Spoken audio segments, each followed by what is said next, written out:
Hello everyone, my name is Phil Dye, I'm your host of Marking the Roll, and I know I said that the previous Marking the Roll was going to be my last, but since I still have a voice, and I started my chemo and radiation yesterday, and I still have a voice, and I'm going to make the most of it, this is a Marking the Roll mini. So the mini is where I convert the last episode into something much shorter. And this is just the Let It Rip series, where I just exercise my declining voice with everything that I find wrong with education in 2024. Some of them you won't like, some of it you'll be nodding your head. And here's the Let It Rip from episode 39. And now one of the first things I'm going to let rip about is Respectful Relationships Australia and the fact that outside groups are now having incursions into primary schools and high schools where these so-called trainers, who often have no teaching experience and very little experience working with children, are able to teach kids about sex education, gender education. And the most recent news is from Renmark High School, where a person who was from One Health came in to the Year 9 girls and started talking to them about bestiality. Some of the girls got so upset they left, and it was simply not on. Now, the big problem is, what on earth was this person who so, it seems, had lived experience in the topic? Good heavens. What were they doing teaching a class of Year 9 girls? Why didn't the principal ensure that there was another teacher in the room from the school who could have actually said, hey, that's enough of this, that's enough of this? And why weren't the parents told that this was going to occur? Now, this is not an isolated case. This is happening all over the country. That these individuals who are trainers from external organisations like Minus 18 come in and they talk to students about what is acceptable these days and how you should act about transgender ideology, and it's simply not on.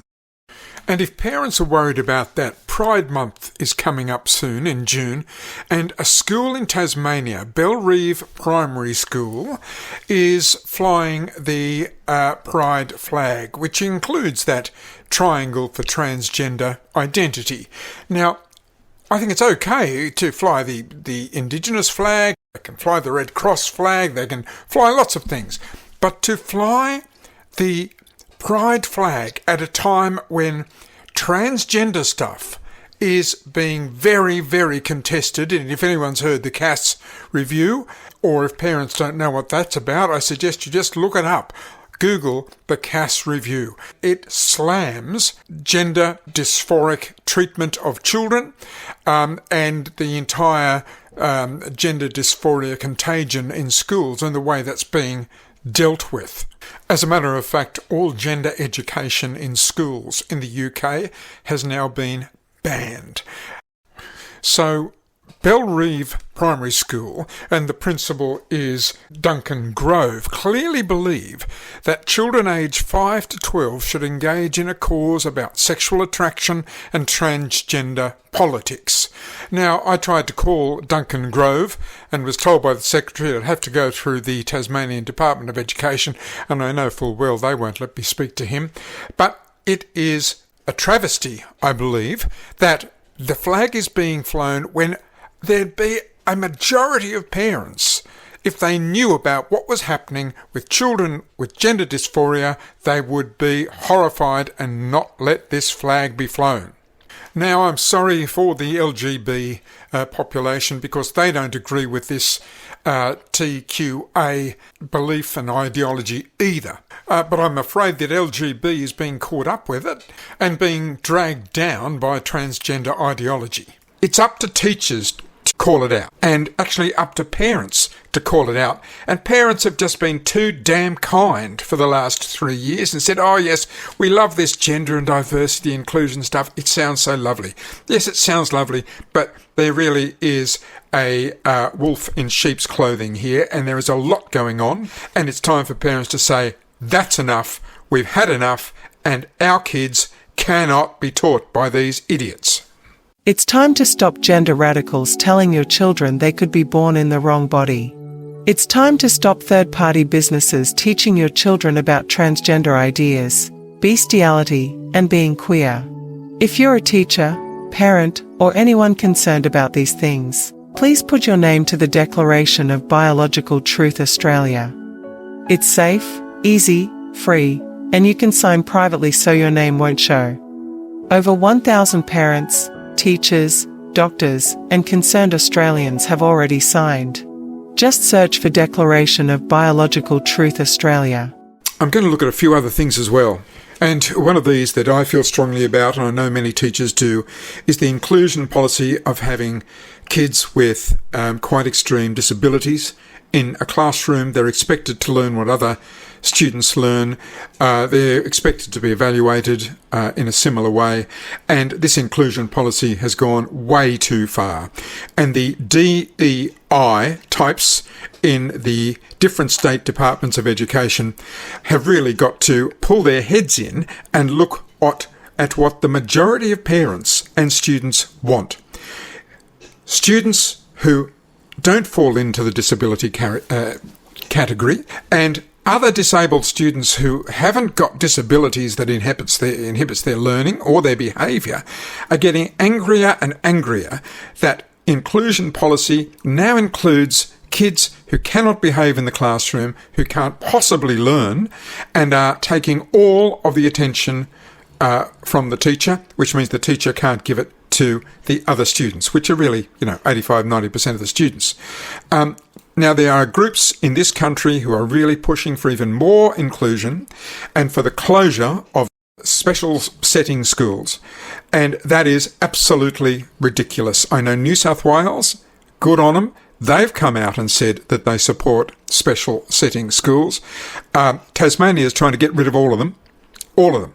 So you'll have kids who have extreme disabilities going to standard schools, and you've got teachers trying to teach them in mainstream classes. Absolutely stupid. And whoever the bureaucracy of education is in Tasmania, I suggest you get into the real world.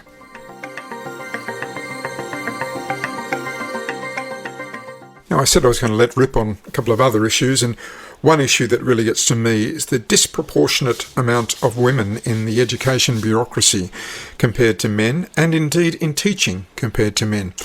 I know my favourite teachers at school were men, maybe because my father was absent a lot of the time, but I think it's so important for boys at school to have good male role models, and often this comes from having a great male teacher. Women make up 85% of the teaching workforce and well over 50% of the bureaucracy. Now, I'm not saying that women aren't good teachers. Women are fantastic teachers. I'm not saying women aren't good in the bureaucracy. No, that's not right. They're fantastic. But I'd like to see a gender balance. But there's another bit of an issue going on here too. Now, I've never worked in the bureaucracy, but many ex-teachers have. And they say that education departments in nearly every state have a disproportionate amount of LGBTQA members. I know in the recent Mardi Gras parade, the Department of Education in New South Wales had a float. I mean, really? I'm starting to wonder whether what other teachers have told me about this is completely true. Now, there's nothing wrong with that ideology, but when it is a disproportionate number of staff who all have that ideology and that lifestyle, you'd wonder whether it's good for education generally. And we know that through DEI employment policies, diversity, equity and inclusion employment policies, that people can be employed according to what they believe in, not because they are the best person for the job. And I feel that for the sake of education, we have to return to recruitment policies based on merit. Now, this is really an uncomfortable topic, and it's a topic most people really don't want to talk about. But I'm not the only one who thinks this way. I had the great pleasure of listening to the Ben Shapiro Show, a Sunday special with Abigail Schrier, and the link to that entire episode will be on the podcast notes the episode notes for this. But this is what Ben Shapiro had to say. And so one of the things that I'm wondering is whether as we as a society have fewer and fewer children, and as the people who are in positions of power in these various industries, many of them don't have kids at all. Many of them don't have traditional family structures at all. And they're in charge of the education of our children. I mean, the heads of the teachers' unions are not married couples with 4 kids. They're very often lesbian couples with no kids or lesbian couples with an adopted kid. I mean, and so if you're structuring all of teaching around sort of your own anecdotal experience, you're going to end up with a lack of experience in areas that's really necessary. I know for me, on a Sunday morning, if my kids are not out of the house by 9:30 oriented toward a task, they will start clawing at each other like immediately because they need a thing to do and kids need a thing to do. But we're not giving kids a thing to do. We're telling kids that they ought to be coddled because we've told adults that they ought to be coddled. And now we're treating adults like kids and kids like small adults effectively. And that was an excerpt from the Ben Shapiro Show, the Sunday special with Abigail Schrier. It was called Resisting Indoctrination, and I'll put the Spotify link on the episode notes for you. I really do recommend it.